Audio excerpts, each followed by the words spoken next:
화요일 새벽에 오신 우리 성도님들 환영합니다. 우리 서로 손을 들어서 인사하시겠습니다. 반갑습니다. 네. 날씨가 많이 처졌어요. 새벽에 온도를 보니까 영상 7도였어요.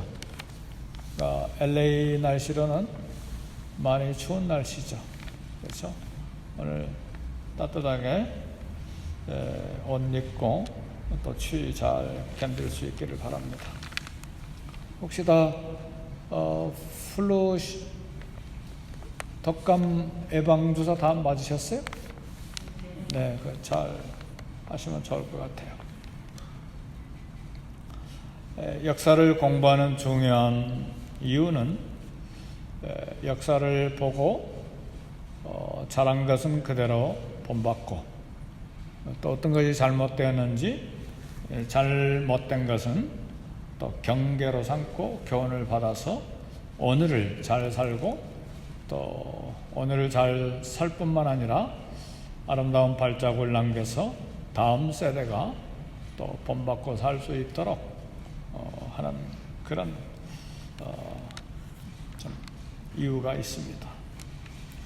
역대하 8장 12절부터 솔로몬과 백성들이 성전 중심으로 바른 신앙생활한 모습을 자세하게 기록해 놓고 있습니다.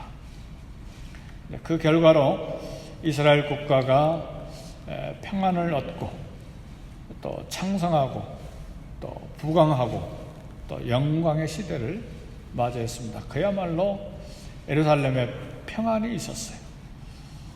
예루살렘이라고 하는 뜻은 에레츠 샬렘, 그러니까 샬롬의 땅이니까 에레츠라는 말이 땅이라는 말입니다. 뒤에가 샬롬이고, 그러니까 예루살렘 하면 평화의 땅이라는 말인데, 그야말로 이처럼 솔로몬과 백성들이 성전을 중심으로 바른 생활을 했을 때에 예루살렘에 온 이스라엘에 이처럼 창성하고 부강하고 평안이 넘쳤습니다.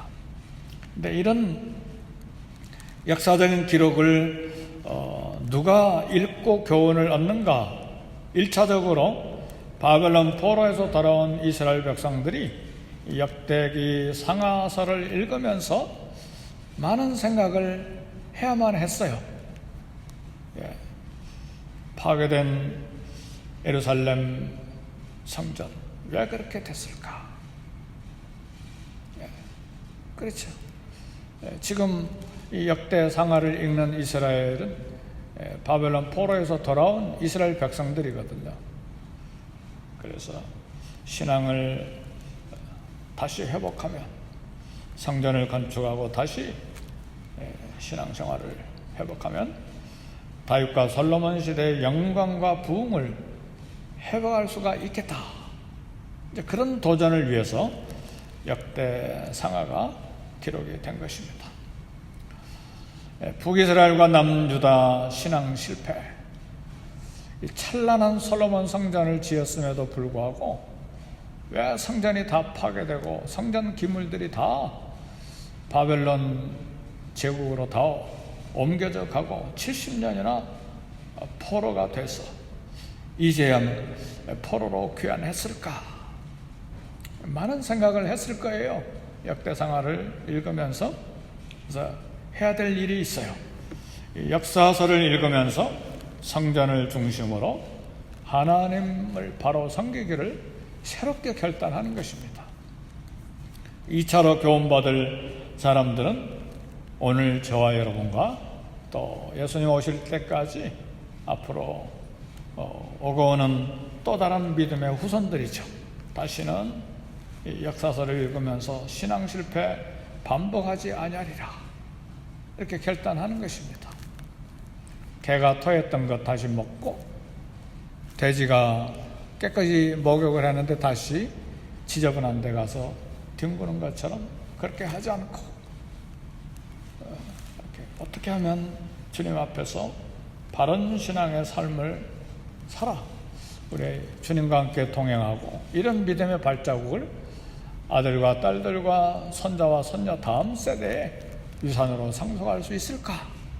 이것이 이제 오늘 2차로 우리가 적용해야 될 그런 부분입니다. 일이 성취되는 것보다 더 중요한 것은 헌신적인 경건 생활입니다. 목적했던 일과 꿈이 성취되면 이제 만족하고 그냥 평안하게 즐기는 것이 아닙니다. 흔히들 그렇게 하잖아요.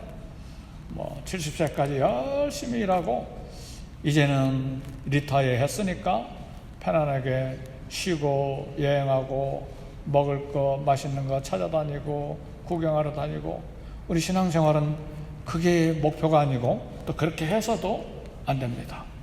부자가, 예수님이 비유하신 부자가 열심으로 일했잖아요. 정말 부지런히 일해서 경제 계획도 재산 관리도 잘 세워서 창고도 더 짓고 다 데포짓하고 이제 먹고 마시고 즐기며 쉬자. 주님이 그거 안 좋아하셨잖아요. 오늘 밤에 내 영혼을 걷어가면 그게 네 것이 되겠느냐. 그리고 천국과 지옥에 관한 이야기를 하셨죠. 그래서 우리 그리스도인들은 하나님의 도우심으로 목적, 꿈이 성취될 때에 자만하지 않고 예배에 헌신해야 합니다. 꿈이 성취되고 목적이 달성이 되면 그 성취된 꿈 그리고 얻은 복, 그것은 축복, 그것으로 누리고 끝나는 것이 아니고 그것은 책임과 사명으로 생각해야 돼. 내가 이렇게 하나님의 은혜로 성취된 놀라운 것들을 어떻게 나누는 책임, 어떻게 하나님의 영광을 위한 사명, 이것으로 사용할 것인가에 대한 목적을 가져야 돼요. 그래서 우리 중에 아무도 거부는 없지만 그래도 우리에게 주신 모든 환경을 통해서 이 하나님이 내게 주신 이 모든 환경 가지고 어떻게 이것이 사명이 되고 책임이 되고 주의 영광을 위한 것이 될까를 늘 생각해야 됩니다. 저는 상파울레에 있으면서 유대인들을 자세히 좀 살펴봤는데, 상파울레는 유대인들은 굉장히 부자예요. 그 자와시장처럼 봉해지루 또 여기저기 거대한 의류 시장이 있는데 대부분 그 건물들이 다 유대인들 거예요. 그러니까 한국인들이 열심히 돈 벌어서 건물세 내느니라고 얼마나 애쓰는지 몰라요, 유대인들에게. 근데 부자죠, 유대인들. 근데 유대인들이요, 자동차 타고 다니는데 폭스바겐에서 나온 딱정벌레 기억하세요? 조그마한 거 동그란 자동차. 브라질 말로 후스카라고 그러는데 그 덩치 큰 유대인들이 말이에요, 그렇게 부자들이 딱정벌레 타고 다녀요. 많은 걸 생각하게 하죠. 근데 우리 한국인들은 그 속에서 돈을 많이 벌었는데 엄청난 차들을 사요. 자식에게도 7만 불, 어떤 애들에게는 8만 불짜리 자동차 사주고. 그래 사고들 많이 나죠. 그러니까 우리가 이 땅에 우리에게 주신 복들과 또 얻은 소득들과 또 성취된 것들을 우리가 이제는 만족하고 즐기자가 아니에요. 그것은 분명히 하나님 앞에 사명이고 책임입니다. 그래서 오늘 내게 주신 은혜를 다음 세대에 어떻게 아름다운 유산으로 상속할 것인가는 참 역사를 배우면서 우리가 참 얻어야 될 교훈입니다. 솔로몬의 경우에 성전 건축보다 더 중요한 것은 예배였어요. 정말 솔로몬의 예배에 대한 헌신은 오늘 8장 12절부터 13절에 잘 나와 있는데, 솔로몬은 하나님께 예배하는 일에 헌신했습니다. 13절 14절 보니까 반복된 단어가 두 단어가 나오는데 매일의 일과대로 그랬어요. 매일의 일과대로라는 말은 솔로몬이 매일 아침 제사, 저녁 제사를 드렸다는 말이에요. 출애굽기 민수기 나오는 상번제를 드렸다는 말이죠. 결코 이 일에 솔로몬이 소홀하지 않았다 그 말이죠. 우리가 솔로몬 하면 떠오르는 것이 있는데 지혜, 부자, 지식, 건축가, 외교, 정치, 유명 그런 걸 떠오르는데 오늘 역대기에서 우리에게 역대하가 주목하는 솔로몬은 매일의 경건생활을 높이 평가했다는 사실이죠. 방법은 모세의 명령을 따라 그리고 아버지 다윗의 규례를 따라 8장 13절, 8장 14절 말씀 보면 모세의 명령을 따라 아버지의 다윗 규례를 따라 믿음의 선배의 신앙 모습을 잘 배우고 잘 전수했다는 말입니다. 이제 이스라엘의 타락은 조상으로부터 받은 신앙을 분명히 받기는 받았는데 그대로 살지 못하고 또 전달하지 못했다는 사실이에요. 그게 북이스라엘 국가, 남유대 국가의 400여 년 동안의 역사였어요. 솔로몬은 그러나 매일 아침 저녁 상번제를 드리고 안식일 7일째 되는 제사를 드리고 초하루, 이 초하루는 좀 생소합니다. 매달 첫째 날 또 제사를 드리고 매년 절기가 3번 있었죠. 6월절, 7.7절, 초막절. 그러니까 매일 상번제, 매주 안식일, 매달 초하루, 매년 3번 절기. 그래서 정성으로 하나님 앞에 예배 드린 것입니다. 오늘날로 말하면 매일 아침 예배, 매일 저녁 예배, 그리고 매주일 예배, 그리고 매달 첫째 날 예배, 그리고 우리가 부활절, 추수감사절, 또 성탄절 지키는 것처럼 절기를 그렇게 지킨 것입니다. 믿음의 선배들의 신앙생활을 잘 본받는 것이 중요해요. 우리 한국도 믿음의 선배들, 훌륭한 선배들의 믿음의 발자국들이 있습니다. 우리가 새벽 기도하는 건 필선주 목사님이 시작했는지 이규풍 목사님이 시작했는지 잘 모르지만 새벽 기도의 전통이 있어요. 또 잘 우리도 지키고 또 우리 후배들에게, 후손들에게도 남겨줘야 될 한국 교회가 갖고 있는 아름다운 신앙의 전통입니다. 예수님이 습관을 따라서 새벽 미명에 한적한 곳에 가셔서 기도하신 습관이죠. 그걸 한국 교회가 본받은 것입니다. 저도 기도 습관을 이제 본받는 분이 한 2분이 계세요. 우리 선교사 선배님 중에 한 분이 허드슨 테일러 중국에 내지 선교 하는데, 내지 선교는 해안 선교가 아니라 길도 없고 아직 문명이 미개한 중국 내륙 지방에 아무도 선교사들이 들어가지 않았을 때 그곳에 가서 선교하는데 1000명의 선교사의 지도자인데, 그런 곳에 가서 선교사들이 자꾸 죽는 거예요. 그 당시에 의술도 발달되지 않았고, 그러니까 아예 1시, 2시 새벽에 일어나서 엎드려서 기도하기 시작한 거예요. 그러지 않으면 견딜 수가 없으니까. 또 한 분은 제가 모범으로 보는 분이 예일대학을 졸업하고 감리교 신학교 교수 하다가 뉴저지의 웨인 지방에 웨인의 베다니 연합감리교회를 설립한 우리 교회 3년 전에 부흥사로 오신 장동찬 목사님, 예일대학 졸업하고 어마어마하게 공부 많이 하고 교수 출신인데 지식 가지고 목회가 되나요? 아무리 해도 안 되니까 아예 새벽 2시 반에 강단에 엎드리기 시작했는데 30년을 그렇게 엎드려서 기도하셨어요.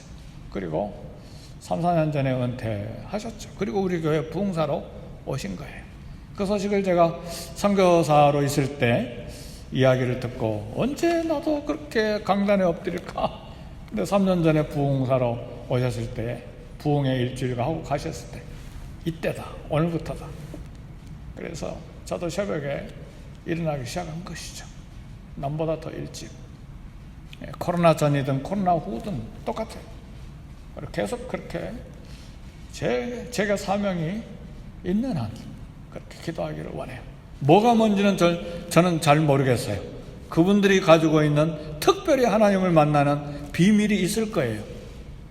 근데 저도 그 비밀을 알기를 원하고, 지금은 모방하고 있지만 언젠가는 우리 러시아에 있는 조마리아 선교사님은 기도하는데 성령님하고 재밌게 논대요. 그 말의 뜻이 무엇인지 저도 경험하기를 원해요. 재밌게 논대요. 성령님과 함께 기도하면서. 그분들이 다 비밀이 있는 거예요. 하나님과 만나는 비밀이 있어요.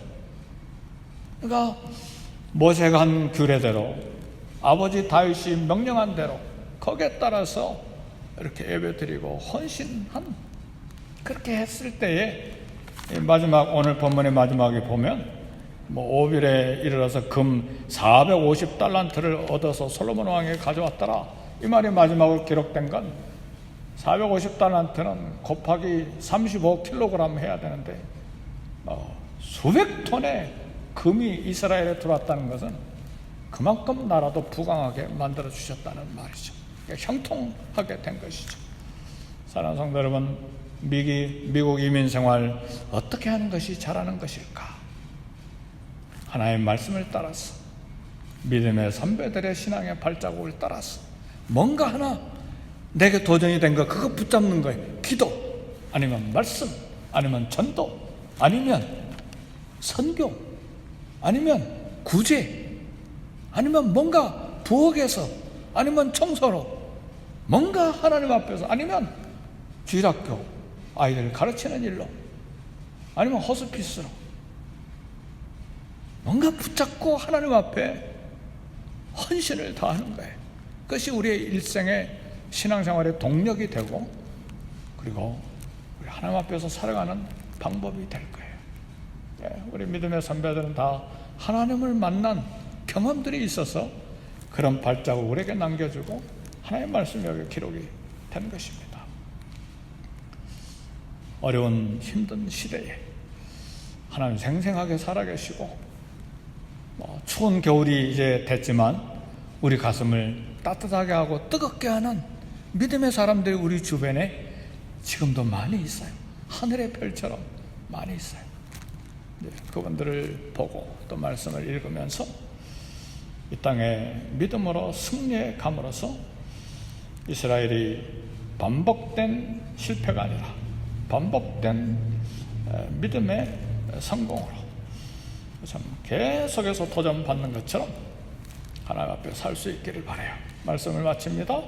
히브리서 12장 2절에 보니까 예수님을 바라보자. 믿음의 주요 온전케 하신 이 예수를 바라보자. 날마다 매 순간 예수님을 바라보고, 히브리서 3장 2절에 보니까 우리가 믿는 도리의 사도이시며 대제사장이신 예수를 깊이 생각하라.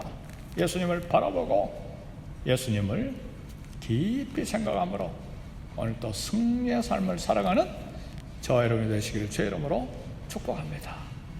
기도하겠습니다.